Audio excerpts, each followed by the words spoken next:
Hello everyone, this is The Fury of the Gods by John Gwynne, third book in the Bloodsworn Saga. Want to read something to you. I usually don't look at the acknowledgments, but this just happened to catch my eye as I glossed over it. Writing this book has been like no other. I finished writing The Hunger of the Gods in April 2021, and then in September 2021, my beautiful daughter Harriet died. It then ends with, and I will always give my thanks to Harriet just for being her and for all that she did to gift my life with joy and make me the person I am. I thought that was, bittersweet, but a beautiful acknowledgement. So there's all three books right there. And the primary theme to all these, revenge. Revenge. You killed my husband and stole my son. Prepare to die. You killed my brother. Prepare to die. You killed my father. Prepare to die. You killed my lover. Prepare to die. Everything's about you slighted me in some horrible way. Prepare to die. And the comeuppance are good. So the revenge scenes you're looking for are there. Of the five, there are five viewpoint characters. You only get three in the first book, and then you pick up a couple more. You got Brekka, Elvar, Vargas, I believe it's pronounced Gudvar, and then Bror. They're a little hard to pronounce, but Bror. And not all of them make it. Not going to say who, because throughout there are some very big surprises as to who loses their life and who doesn't, except for one.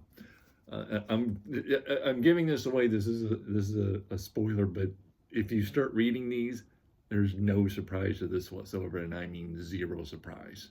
Brekka makes it all the way through. There is no suspense, and I don't say this in a bad way, by the way. There is no suspense to her getting killed, none at all. She is a freight train, and she's getting through all of this. It's almost like there's all this stuff going on, and she's just sort of off center of it, even though she's at the center of everything. It's just nothing's going to happen to her. She's all but invincible. Her character shields are more powerful than the gods themselves. It had a distinct smell of Batman. She's getting through this, or Conan rather, since this is all Viking stuff. He's a Conan, not a Conan. He's a Viking reenactment guy. John Gwynne says, and I don't have any problem with undefeatable characters. I really don't. Some people think that it's a little boring. It just depends. I just like there's a game I used to play. It's called Armored Core, and like anything, you struggle through it. It's a mech combat game. Fast and Furious. And like any game, you have to struggle your way through it. You get your power-ups and equipment and so forth. But in this particular game, when you get at the end, you've got this powerful, super fast mech. And you can actually go through and replay the games. And oh man, all the missions rather, and just run everything over, and it's so much fun. And I had a lot of fun reading about Brekka just running people over in her thirst for revenge for her fallen husband and his search of her son. Her son, he didn't quite get as much. It's there. There's a character development for him. What was interesting in his dynamic was once they're together, he wants to be one of the Bloodsworn, this mercenary company. He wants to go off and be a battle and have this life of violence. She used to run the Bloodsworn and left them because she wanted to raise a child in peace with her husband.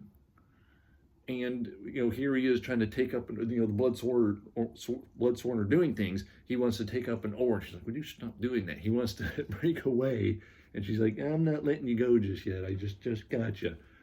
I'm not letting you into this life of violence just yet." But he is trained, and he has his moments in battle. It's pretty cool to read about.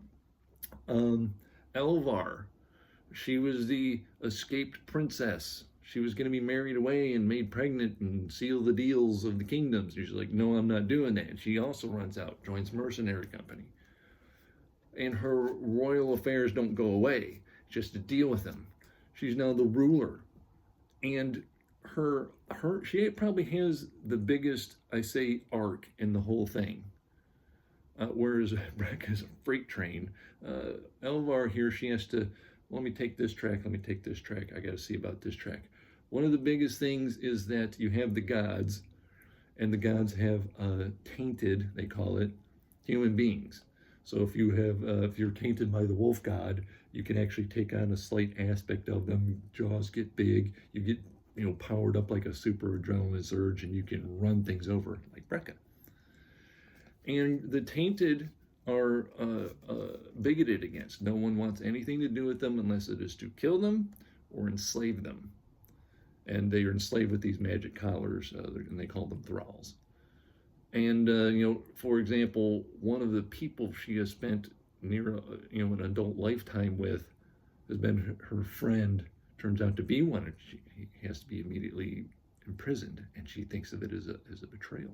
She has taken the wolf god, and with a very special collar has enslaved him. Now you're my primary weapon I'm using against the dragon god who's trying to take over the world. And she has an arc about this, basically just slavery and bigotry. And I don't think racism is a word to use there against them. It's just the tainted. And you're either a slave or we kill you. And she sees it as a betrayal. And her decision she has to make while governing, while I didn't kill this guy over here, so now everybody's going to think I'm weak. So how do I deal with that? And the way she meets these things, it's not even really, she has to kind of thread it, but at some point she just says, no, right is right and wrong is wrong, and she deals with it. And she has that kind of arc in the story, and it's the widest arc, the biggest changes. Varg, he was he just escaped. He was an escaped slave, and he is responsible for the deaths of two people, one being his slave owner, now the son's after him, and one being just, I can't specifically remember this one individual who is the lover of someone on the other team, and she wants to kill him too. You killed my lover, you killed my father, prepare to die, and they're going after him, and he is trained as he goes. You see him just get better and better. He levels up in each book, being trained by this woman in this company he's a part of. Then you have, I think it's pronounced Guthvar. He's the coward. And he's fun to read because he's just this kind of slimy, cowardly dude. He's got enough wit about him to get out of these situations, and his inner thoughts versus what he says is still fun to read in these. Then you have the final guy, and his was, I wondered whether or not he would turn or not, because he was a betrayer, and killed the leader of the Bloodsworn. And what did his side has an argument to make, because he's tainted, and you enslave the tainted. We're people too. And so when the dragon god rises up, she goes and recruits the tainted. You are my children, I'm going to take care of you. And they go to her side. They have an argument to make. The problem is the dragon god's, she's not so interested in that bigotry itself. It's just, I'm the ruler of the world, and these are the people I'm going to use, and we'll take over that way. She's just a big, horrifying politician.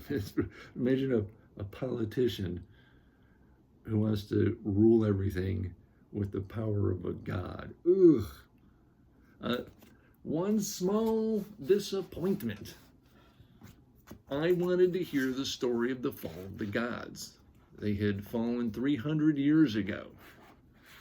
And there's little hints of someone lying about this and backstabbing this person, and all of them fell. Some died, some were imprisoned away. One was being tortured with venom for a few centuries.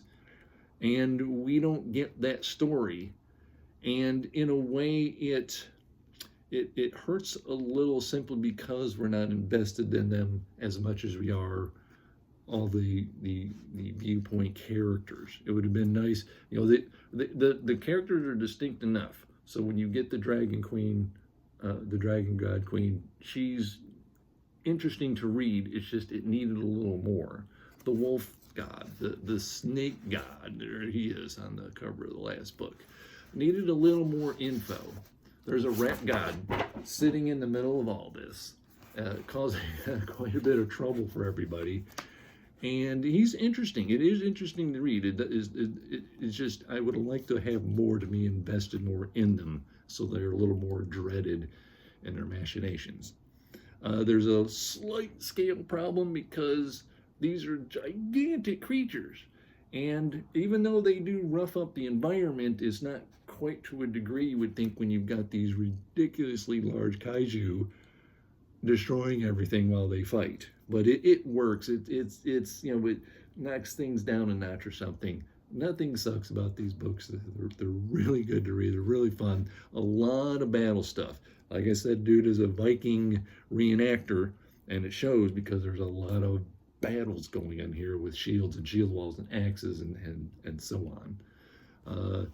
I did my best with the pronunciation of words. There is a pronunciation key, but whatever, I'll pronounce it this way in my head and it works and I know who that character is. So pretty good trilogy. I was really happy with it and glad I jumped in it. It kept catching my attention for a while sitting there on the shelves because I am someone who goes into Barnes & Noble and I read titles. And so everything's a little familiar to me in some way, at least as, you know, what appears in the stores officially. So that's it for that. This next one for next week comes to me via watching Chanel at Chanel chapters, and people in her comment section said, oh yeah, that's a good book. So I decided to get it. This is The Witch's Heart by, oh, here we go, pronunciation again, Genevieve Gornichek. Is that what it is? Genevieve Gornichek, The Witch's Heart. Men die, gods die, she lives on. Here we go.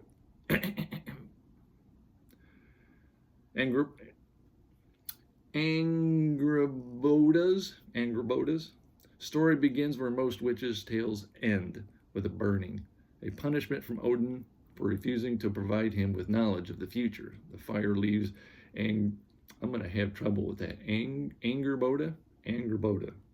Leaves her injured and powerless, and she flees to the farthest reaches of a remote forest. There she is found by a man who reveals himself to be Loki, and her initial distrust of him transforms into a deep and abiding love. Their union produces 3 unusual children, each with a secret destiny, who Angbroda is keen to raise at the edge of the world, safely hidden from Odin's all-seeing eye. But as Angbroda slowly recovers her prophetic power, she learns that her blissful life, and possibly all of existence, is in danger. With help from the fierce huntress Skadi, with whom she shares a growing bond, Angbroda must choose whether she'll accept the fate that she's foreseen for her beloved family, or rise to remake their future. From the most ancient of tales, this novel forges a story of love, loss, and hope for the modern age. So that is next week. There's a genre shift after this. What do we got here? 2 sci-fi books and a thriller series I've been reading for quite a few years. But anyway, that is next week. That's it for me. Beautiful day out today. Weather's getting warmer. Oh, thank you very much. Bye-bye.